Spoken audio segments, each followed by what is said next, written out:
हाय दोस्तों, आज से हम लोग क्लास 12th फिजिक्स स्टार्ट कर रहे हैं, जिसका चैप्टर का फर्स्ट नाम है विद्युत आवेश तथा क्षेत्र। विद्युत आवेश तथा क्षेत्र में हम लोग पहला टॉपिक पढ़ेंगे विद्युत। आखिर में विद्युत किसे कहते हैं? तो विद्युत ऊर्जा का वह रूप है जो आवेशित वस्तु से उत्पन्न होता है। उसी चीज़ को हम लोग क्या बोलते हैं? विद्युत बोलते हैं। फिर आप लोगों की बात आ रही है, हम लोग इस या किसके चैप्टर के अंडर पढ़ेंगे? तो एक फिजिक्स का ब्रांच होता है इलेक्ट्रोस्टैटिक्स। आगे चलकर आप लोगों को पता चलेगा इलेक्ट्रोस्टैटिक्स एंड इलेक्ट्रोडायनेमिक दो विद्युत का ब्रांच होता है। तो हम लोग इलेक्ट्रोस्टैटिक्स के अंडर क्या क्या पढ़ते हैं, तो इसको हम लोग ब्रेक कर लेते हैं। तो ब्रेक करेंगे तो इलेक्ट्रो एंड दूसरा होगा एस्टैटिक्स। दूसरा होगा स्टैटिक। इलेक्ट्रो का मतलब होता है रिलेटेड टू चार्ज, यानी आवेश के बारे में। स्टैटिक का मतलब होता है रेस्ट, यानी विराम अवस्था में। अब बारी आएगी कि आखिर में विद्युत का खोज किसने किया? तो यहाँ लिखा हुआ है विद्युत का खोज बेंजामिन फ्रैंकलिन ने किया। क्लियर। फिर आते हैं हम लोग आखिर में इलेक्ट्रोस्टैटिक्स, तो हमने बता दिया। आखिर में इलेक्ट्रोस्टैटिक्स का मतलब क्या होता है? तो इलेक्ट्रोस्टैटिक्स भौतिकी वह शाखा है जिसमें हम लोग विरामावस्था में आवेश के गुण के बारे में अध्ययन करते हैं। समझ में आया? एक आगे चलकर पता चलेगा डायनेमिक्स भी होता है। इलेक्ट्रोस्टैटिक्स को हिंदी में हम लोग बोलते हैं वैद्युत स्थितिकी। आखिर में हम लोग इसके अंतर्गत क्या क्या पढ़ेंगे? तो यह एक भौतिकी की शाखा है। मतलब शाखा का मतलब जैसे फिजिक्स की बहुत सारी शाखा है, आप लोगों को मालूम चलेगा, जैसे ऑप्टिक्स, इलेक्ट्रोस्टैटिक्स, इलेक्ट्रोडायनेमिक्स, मैकेनिक्स। हम इंग्लिश में बोल रहे हैं। इलेक्ट्रोस्टैटिक्स का मतलब होता है वैद्युत स्थितिक। डायनेमिक का मतलब होता है डायनेमिक मतलब जो चलता है उसी को बोलते हैं। फिर ऑप्टिक्स का मतलब होता है प्रकाशिकी।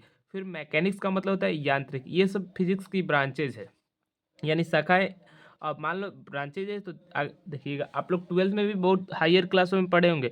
तो सब ब्रांचेज के अलग अलग टीचर होते हैं। और आगे चलकर जब आप लोग बीएससी एमएससी कीजिएगा तो आप लोगों को खुद मालूम चल जाएगा कि हर एक का एक अलग ब्रांच होता है। तो जान गए कि इलेक्ट्रोस्टैटिक्स, इसके अंदर हम लोग क्या पढ़ेंगे? इसके अंतर्गत हम लोग विरामावस्था में आवेश के गुण के बारे में पढ़ेंगे। तो यहाँ आया है आवेश, तो आज जान लेते हैं आवेश किसे कहते हैं। आवेश किसी वस्तु का वह गुण है जो अपने चारों तरफ विद्युत तथा चुंबकीय क्षेत्र दर्शाता है। अब पूछा जाए आवेश किसे कहते हैं, तो आवेश किसी वस्तु का वह गुण है। मतलब मान लो हम भी आवेश हो सकते हैं, ये कलम भी आवेश हो सकता है, कुछ भी चीज़ आवेश हो सकता है। बट अगर यह चीज़ आवेश है तो क्या क्या दर्शाएगा? तो पहला तो विद्युत क्षेत्र दर्शाएगा, दूसरा चुंबकीय क्षेत्र दर्शाएगा। आगे मालूम चल जाएगा कि आवेश कैसे चुंबकीय क्षेत्र दर्शाएगा। जैसे आप लोगों ने एक वायर देखा होगा, वायर घरों में जो लगा होता है, उसके अगर चारों तरफ विद्युत धारा हम लोग प्रवाह करते हैं तो उसके चारों तरफ चुंबकीय क्षेत्र भी बनता है। आगे चलकर जब हम लोग चौथा पांचवा चैप्टर पढ़ेंगे तो मालूम चल जाएगा। तो समझ में आवेश किससे कहते हैं? आवेश किसी वस्तु का वह गुण है जो अपने चारों तरफ विद्युत तथा चुंबकीय क्षेत्र दर्शाता है तथा विद्युत और चुंबकीय क्षेत्र को अनुभव करता है। और मान लो ये विद्युत तथा चुंबकीय क्षेत्र दर्शाएगा, तो ये अगर कहीं विद्युत क्षेत्र होगा और चुंबकीय क्षेत्र होगा तो उसको फील नहीं करेगा, ऑटोमेटिक करेगा ही। अब यहाँ पूछा जाएगा कि आवेश का मात्रक क्या होता है, तो आवेश का मात्रक कूलम होता है। फिर पूछा जाएगा सीजीएस मात्रक क्या होता था, ईएसयू। फिर दोनों में संबंध क्या होता था, 1 कूलम इक्वल टू 3 × 10⁻⁹ ईएसयू होता है। अब इसकी पूछा जाएगा आवेश की बीमा क्या होती है, तो आवेश की बीमा 80 होता है। क्लियर। फिर आते हैं आवेश के गुण। अब देखो आप लोग 12th के स्टैंडर्ड पर आवेश के 4-5 गुण याद रखे, सही है। बट हम तो कहेंगे जितना हम गुण बता रहे हैं उतना ही याद रखिए, क्योंकि अगर 10 गुण पढ़ रही है तो आप लोगों को ये हम निश्चित कर रहे हैं।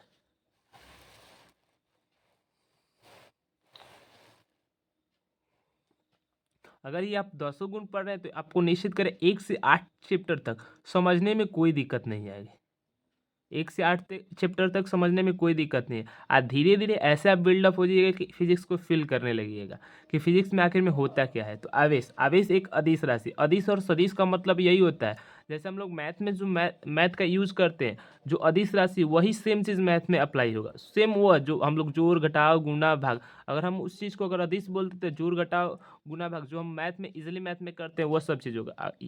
अगर 12th में आप देखिएगा तो एक सदिश नाम का मैथ का चैप्टर भी आएगा, उसकी हम कंसीडर नहीं कर रहे। लेकिन जितना भी जगह आप लोग शायद क्लास 10th के अंडर जितना जोड़ घटाव गुणा भाग किए, वो सब चीज़ जिसके लिए किए वो सब अदिश राशि के लिए किए थे। तो जो अदिश राशि होगा उसके लिए जैसा हम लोग मैथ में जोड़ घटाव गुणा भाग करते हैं वैसा ही करेंगे। कहने की बात यही, अगर अदिश जान रहे तो क्या बीजगणितीय योग का पालन करता है। तो आवेश कौन से योग का पालन करेगा? बीजगणितीय योग। चलिए एक एग्जाम्पल के मेथड से आप लोग समझ, यहाँ एक टिकी नोट से यहाँ इसे समझाते। मान लो अगर यहाँ इस धारा से 2 कूलम आवेश आ रहा है, यहाँ से 2 कूलम आवेश आ रहा है, और यहाँ से 2 कूलम आवेश आ रहा है, और यहाँ से भी 2 कूलम आवेश आ रहा है, तो इस बिंदु पर पूछा जाए कितना आवेश होगा, तो 8 कूलम आवेश होगा। यानी बीजगणित है, टोटल 2 4 6 8 2 बीजगणितीय योग जोड़ देना, जिससे आप लोगों को पता चलेगा। जैसे सदिश होगा तो ऐसा रूल नहीं होता, आगे चलकर आप लोगों को मालूम चलेगा।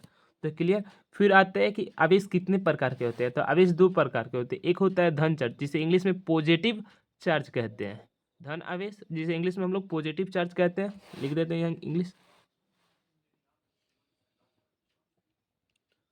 Positive charge. क्लियर। अब देखो आखिर में पूछा जाए धन आवेश किसे है। देखो ये इजी है इसलिए इसको उतना नहीं समझा रहे हैं। अगर आप लोगों को फिर भी समझ में ना आए तो कमेंट कीजिए कि हमको ये टॉपिक समझ में नहीं आया, हम आपको डेरिवेशन के साथ समझा देंगे कि ये होता है क्या। ये इजी हम मानकर चल रहे हैं, आप लोगों को हम बोलेंगे और याद भी हो जाए। जैसे आवेश, धन आवेश किसे कहते हैं? तो वैसा आवेश जिसमें इलेक्ट्रॉनों की कमी होती है उसे धन आवेश कहते हैं। जैसे आप लोगों ने परमाणु देखा होगा, चलो इसी पर समझा देते हैं। ये मान लो परमाणु है। परमाणु की आकृति हमने कैसे बनाई है? गोलाकार बनाया। इसके अंदर क्या होता है? नाभिक होता है। और नाभिक के अंदर क्या होता है? न्यूट्रॉन प्लस प्रोटॉन होता है। एन बड़ा सा बना देते हैं, एन और पी होता है, यानी न्यूट्रॉन और प्रोटॉन होता है। और चारों तरफ क्या चक्कर लगाते हैं? चारों तरफ इलेक्ट्रॉन चक्कर लगाते हैं। और मान लो ये दूसरा परमाणु है, इसके अंदर भी होगा क्या? न्यूट्रॉन और प्रोटॉन, दोनों को हम लोग क्या कर रहे हैं? घर्षित कर रहे हैं। तो घर्षित करेंगे तो एक इलेक्ट्रॉन भागकर इसमें चला जाएगा। और मान लो इस परमाणु number 1 A1, atom number 1, A2 atom number 2, तो मान लो एटम नंबर 1 से इलेक्ट्रॉन निकलकर एटम नंबर 2 में चला गया। तो जिसमें से निकला, तो देखो आप लोग जानते हैं, लोग कोई भी परमाणु अगर ऐसे देखा जाए तो कलम भी परमाणु है। हम लोग कलम भी परमाणु है। तो ये विद्युत उदासीन, उदासीन का मतलब जिसपे आवेश कितना हो, 0, उसको उदासीन बोलते हैं। क्लियर। तो ये विद्युत क्या होता है? उदासीन होता है। उदासीन का मतलब जितना इलेक्ट्रॉन होगा उतना ही प्रोटॉन होगा। क्लियर। जितना इलेक्ट्रॉन होगा उतना ही प्रोटॉन होगा। तो मान लो यहाँ से एक इलेक्ट्रॉन निकलकर इसमें चला गया, इसमें चला गया। तो अगर मान लो इसमें से एक इलेक्ट्रॉन निकलकर चला गया, आप जानते हैं कि जितने इलेक्ट्रॉन उतने ही प्रोटॉन होते हैं। तो प्रोटॉन तो हम लोगों का, मान लो अगर ये परमाणु था सोडियम का, सोडियम की परमाणु संख्या कितनी होती है? 11। तो आप लोगों को अगर केमिस्ट्री थोड़ा सा भी पढ़े होंगे तो मालूम होगा कि जितना परमाणु संख्या उतना ही प्रोटॉन होता है। अगर मान लो प्रोटॉन 11 है और सोडियम वैसा ही था तो इलेक्ट्रॉन भी 11 होगा। लेकिन जब घर्षण कराए तो एक इलेक्ट्रॉन छिटक कर इसमें चला गया, तो इसमें से इलेक्ट्रॉन कितना बच गया? 10 हुआ। तो बचा क्या? एक, और वो भी कौन सा? प्लस। तो इस वाले A1 क्या हुआ? धनावेशित, और इसमें इलेक्ट्रॉन गया। तो मान लो ये भी सोडियम ही है, मान लो ये भी सोडियम का दूसरा परमाणु है।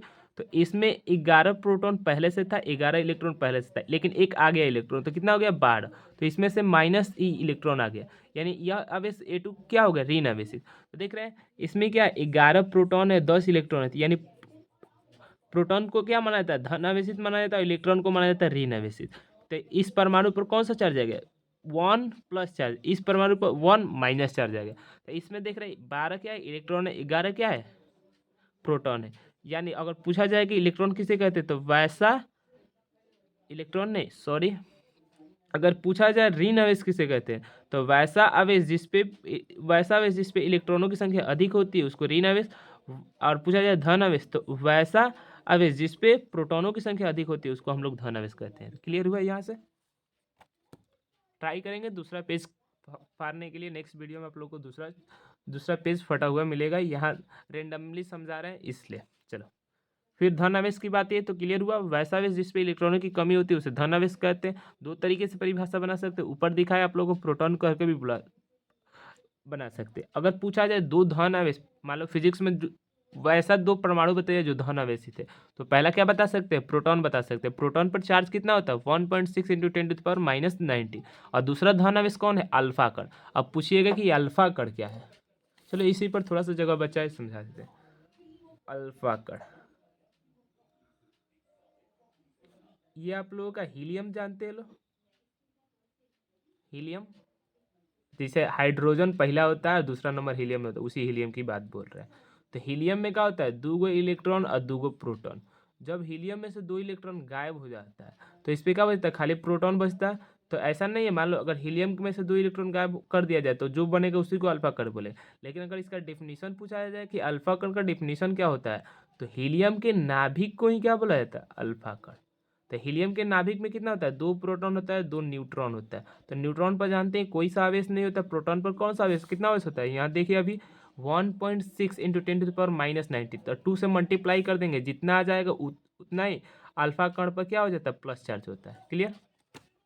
फिर आते हैं, दिख रहा होगा, ऋण आवेश यानी नेगेटिव चार्ज, वैसा आवेश जिसमें इलेक्ट्रॉनों की अधिकता होती है उसे क्या बोलते हैं, ऋण आवेश बोलते हैं। और पूछा जाए कि ऋण आवेश का एक एग्जाम्पल दीजिए, तो एक महत्वपूर्ण एग्जाम्पल आप लोग का फिजिक्स में आएगा, ऋण आवेश का महत्वपूर्ण एग्जाम्पल इलेक्ट्रॉन। इलेक्ट्रॉन क्या है, ऋण आवेश। इस पे अगर पूछा जाए चार्ज कितना होता है, देखिए प्रोटॉन पर प्लस होता है और इलेक्ट्रॉन पर माइनस के साथ होता है। तो 1.6 इंटू 10⁻⁻19 कूलम, 19 कूलम। और इसका पूछा जाए मास कितना होता है, तो मास को हमने m से रिप्रेजेंट किया, m equal to 9.1 into 10⁻31 kg। कोई कोई याद करने के लिए इसको ऐसे भी बोल देता है 9.1 इंटू 10⁻3 घटा दीजिए तो 28 हो जाएगा ग्राम में। तो ग्राम में भी कोई बोलता है। फिर अब थर्ड नंबर गुण की बात आ रही, तो आवेश हमेशा क्वांटाइज का मतलब, क्वांटाइज का मतलब एक निश्चित मात्रा में होता है। जैसे मान लो हम लोग का आरबीआई जो पैसा भी बनाया वो एक निश्चित मात्रा में, जैसे अगर बोला जाए 3.5 रुपया का हम दीजिए, तो 3.5 रुपया हम नहीं दे सकते, 1 रुपया दे सकते हैं, 2 रुपया दे सकते हैं एंड 5 रुपया दे सकते हैं। तो पैसा का भी एक निश्चित मात्रा है। जैसे मान लो कुरकुरा का पैकेट भी 5 का बंडल में आता है, ना कि 2 रुपया, मतलब वो कुरकुरे जो हम लोग खाते हैं उसकी बात बोल रहे हैं। तो उसका भी एक पैकेट एक निश्चित मात्रा में होता है। अगर मान लो 8 रुपया दे तो 2 कोई नहीं देगा, 10 रुपया देना पड़ेगा, तभी आप लोग कितना मिलेगा, 2 मिलेगा। तो वैसे ही आवेश क्या होता है, क्वांटाइज होता है। और किस फॉर्म में होता है किसी वस्तु पर, एन ई के फॉर्म में। पूछा जाए एन क्या है, तो एन है एक पूर्णांक, आई का मतलब पूर्णांक, और ई का मतलब या इलेक्ट्रॉन का आवेश। समझ में आया। तो किसी भी वस्तु पर आवेश कितना होता है, एन ई। जैसे देखो इस चैप्टर जब एंड हो जाएगा तो पीछे क्वेश्चन भी बनाएंगे, तो वहाँ से क्लियर हो जाएगा कि आखिर में ये सब चीज़ होता क्या है। क्वेश्चन बनाइएगा तभी आप लोगों का कंसेप्ट ज़्यादा क्लियर होता है। अब देखो, जब इस क्यू का मान प्लस में आए तो किस चीज़ को सूचित करेगा, आवेश की कमी होगी। अब जब इस क्यू का मान माइनस में आए, जब तब किसको रिप्रेजेंट करेगा, उसमें आवेश की अधिकता होगी। क्लियर। फिर बात आ रहे हैं अब सजातीय आवेश। सजातीय आवेश को इंग्लिश में लाइक चार्ज बोलते हैं। वो क्या करते हैं, आपस में प्रतिकर्षण रिपेल करते हैं। तथा विजातीय अनलाइक बोला जाता है। अनलाइक चार्ज एक दूसरे को क्या करते हैं, अट्रैक्ट यानी आकर्षण करते हैं। तो यहाँ प्लस प्लस क्या हुआ, सजातीय चार्ज का एग्जाम्पल, माइनस माइनस भी क्या हुआ, सजातीय चार्ज का। तो देख रहे हैं इधर तीर का सिंबल, यानी एक दूसरे को क्या कर रहे हैं, प्रतिकर्षित कर रहे हैं। फिर विजातीय आवेश, तो विजातीय आवेश में देख रहे हैं कि ये इसको खींच रहा है और ये इसको खींच रहा है, यानी आकर्षण कर रहा है। समझ में आया। फिर आप लोग गुण नंबर 5, आवेश की मात्रा। आवेश की मात्रा वेग पर निर्भर। जैसे मान लो 3 कूलम का आवेश होगा, 4 कूलम का आवेश होगा, और उसकी वेग बढ़ा दे तो 5 कूलम का आवेश नहीं हो सकता। तो यही होता है। इसको याद रखिए, थोड़ा कन्फ्यूजन में भी रख लीजिएगा। देखो हमको कन्फ्यूजन इसलिए क्योंकि हायर क्लास में आप लोगों को भी कन्फ्यूजन हो सकता है, तो डायरेक्ट याद भी कर सकते हैं कि जो आवेश की मात्रा वो वेग पर निर्भर नहीं करता। 12th के लेवल पर हम लोग इतना ही भी बता सकते हैं कि आवेश की मात्रा जो है क्या, वेग पर निर्भर नहीं करता। लेकिन यहाँ से आप लोगों को 3 तो समझ में होगा। अगर ये चीज कन्फ्यूजन भी है तो अभी इसको कन्फ्यूजन में भी डाल सकते हैं, कोई दिक्कत नहीं। फिर आते हैं, अब आवेश संरक्षण का सिद्धांत आप लोग को मालूम। आज इतना ही देखेंगे, फिर आप लोगों का कल का इतना मिल जाएगा। देखो विलगित निकाय का कुल आवेश दिख रहा होगा, 1 सेकेंड। चलो, विलगित यानी आइसोलेटेड बोला जाता है इंग्लिश में। आइसोलेटेड देखो, एक होता है खुला, एक होता है बंद, 2 प्रकार का निकाय होता है। अब बंद निकाय की बात बोल रहे हैं कि अगर मान लो NaCl एक बंद निकाय है तो उसकी बात बोल रहे हैं। तो विलगित निकाय का कुल आवेश क्या होता है, हमेशा संरक्षित होता है। अब देखो इसका मतलब क्या होता है, यहाँ लिखा है परिणामी आवेश ना तो उत्पन्न किया जा सकता है ना ही विनाश किया जा सकता है। जिसे ऊर्जा संरक्षण का सिद्धांत पढ़े वही वाला होता है आवेश संरक्षण। अगर पूछा जाए कि आवेश संरक्षण के सिद्धांत से आप क्या समझते हैं, आवेश संरक्षण सिद्धांत, तो D2 यही सेम लिख देना। अगर मान लो आप एग्जाम में आए कि आवेश संरक्षण के सिद्धांत से आप क्या समझते हैं, तो ये वाला लिख सकते हैं, परिणामी आवेश ना तो उत्पन्न किया जा सकता है ना ही विनाश किया जा सकता है। और आगे भी जोड़ सकते हैं, इसको केवल एक रूप से दूसरे रूप में बदला जा सकता है। फिर देखो इंपॉर्टेंट गुण ये इसलिए यहाँ लिखा गया है क्योंकि यह तीन 3 गुण पूरे आप लोग 1 से 8 चैप्टर तक यूज होता चला जाएगा। अभी आप लोग ये लगेगा बहुत छोटा, हम तो पढ़े हैं तो जानते हैं कि आगे ये बहुत ज़्यादा यूज होगा, और इतना अगर कंसेप्ट आप लोग को मालूम चल जाएगा तो ईजी से कोई भी फार्मूला, कोई भी डेरिवेशन कर सकते हैं। देखो डेरिवेशन अगर समझ में आने लगा तो इजीली से फिजिक्स भी समझ में आने लगेगी। जैसे देखो आप लोगों को बोला जाए आवेश अगर विरामावस्था में है तो क्या क्या उत्पन्न कर सकता है, वनली विद्युत क्षेत्र। वनली विद्युत क्षेत्र आगे चलकर मालूम चलेगा विद्युत क्षेत्र को किससे रिप्रेजेंट करते हैं, ई से। किससे रिप्रेजेंट करते हैं, ई से। अब देखो विद्युत क्षेत्र उत्पन्न करेगा तो अनुभव की क्या करेगा, विद्युत क्षेत्र ही अनुभव करेगा। वही बोला जाए विरामावस्था में आवेश केवल विद्युत क्षेत्र उत्पन्न करता है तथा अनुभव करता है। फिर बोला जाए औचर चाल। औचर चाल जिसे आप लोग क्लास 11 में पढ़े होंगे, एक होता है असमान चाल, एक होता है एक समान चाल। एक समान चाल को ही दूसरा नाम होता है औचर चाल। तो एक समान चाल में क्या होता है, अगर कोई वस्तु 2 मीटर प्रति सेकंड से चल रही है तो 2 मीटर से ही चलना चाहिए। औचर चाल अगर बोला जाए तो उसका मतलब होता है एक्सेलरेशन, यानी त्वरण जीरो होगा। तो त्वरण अगर जीरो है या अचर चाल से कोई आवेश चल रहा हो तो क्या क्या उत्पन्न करेगा, आपको ई जनरेट करेगा, यानी विद्युत क्षेत्र तथा चुंबकीय क्षेत्र उत्पन्न करेगा। मतलब अगर कोई वस्तु 2 मीटर प्रति सेकंड के चाल से हमेशा चल रही है तो क्या क्या उत्पन्न कर सकती है, विद्युत क्षेत्र एवं चुंबकीय क्षेत्र उत्पन्न कर सकती है। और यहाँ ई का मतलब यहाँ बता दें विद्युत क्षेत्र को ई रिप्रेजेंट कर रहा है, बी आगे चलकर मालूम चलेगा चुंबकीय क्षेत्र को कौन रिप्रेजेंट करता है, बी। तो अनुभव भी क्या करेगा, विद्युत क्षेत्र और चुंबकीय क्षेत्र को अनुभव करेगा। फिर बारी आती है थर्ड गुण की, तो असमान चाल। असमान चाल बोला जाए या चर मतलब वेरिएबल वेलोसिटी बोला जाए, अगर उस चाल से कोई आवेश चल रहा है तो वहाँ आप लोगों को क्या जनरेट कर देगा, विद्युत चुंबकीय विकिरणन। इस विकिरणन का अर्थ होता है तरंग, मतलब एक प्रकार की एनर्जी जनरेट कर देगा, एक प्रकार की एनर्जी जनरेट कर देगा जिससे हम लोग की बहुत सारी कार्य कर सकते हैं, ईजी से कार्य कर सकते हैं। मालूम चलेगा विद्युत चुंबकीय तरंग जो विकिरणन होती है वह 7 प्रकार की होती है। कितने प्रकार की होती है, 7 प्रकार की होती है। जब कोई देखो एक चीज से कितना चीज डिफाइन हो गया, आवेश को विरामा में रखिए तो आप लोगों को क्या मिल जाएगा, विद्युत क्षेत्र मिल जाएगा। आवेश को क्या 2 मीटर प्रति सेकंड की चीज से, मान लो ये आवेश है, यह भी रुका है, किस अवस्था में, विरामा में, विरामा में, तो क्या उत्पन्न करेगा, विद्युत क्षेत्र,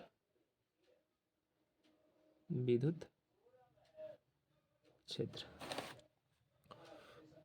ये मान लो क्यू को भी वेग दे दिए, और भी v का मान कितना होना चाहिए, अचर होना चाहिए। v का मान अचर होना चाहिए, मतलब v का वेग को रिप्रेजेंट करते, q को हमने क्या दे दिया, v वेग दे दिया। अब v कैसा होना चाहिए, अचर होना चाहिए। तब यह q क्या क्या उत्पन्न करेगा, विद्युत क्षेत्र। विद्युत क्षेत्र को ई लिख दें, किसी को दिक्कत नहीं होगा। फिर और क्या रिप्रेजेंट कर उत्पन्न करेगा, b यानी चुंबकीय क्षेत्र। ये दो चीजें उत्पन्न कर सकता है। फिर थर्ड नंबर, इस Q को भी एक बेग दे देते हैं। इस अब यह बेग जो होगा चर होगा, चर यानी असमान। तो क्या उत्पन्न करेगा, EMW। अब कहिएगा EMW का मतलब क्या होता है, तो इलेक्ट्रोमैग्नेटिक वेव यानी विकिरणन। तो यह उत्पन्न करेगा, और इसकी संख्या कितनी होती है, 7। आगे आप लोगों का चैप्टर नंबर 9 में पता चलेगा। क्लियर। तो यहाँ आज इस वीडियो को यहीं तक रखते हैं, और यहाँ जो भी आप लोगों को दिक्कत होगा कमेंट में कीजिएगा जरूर।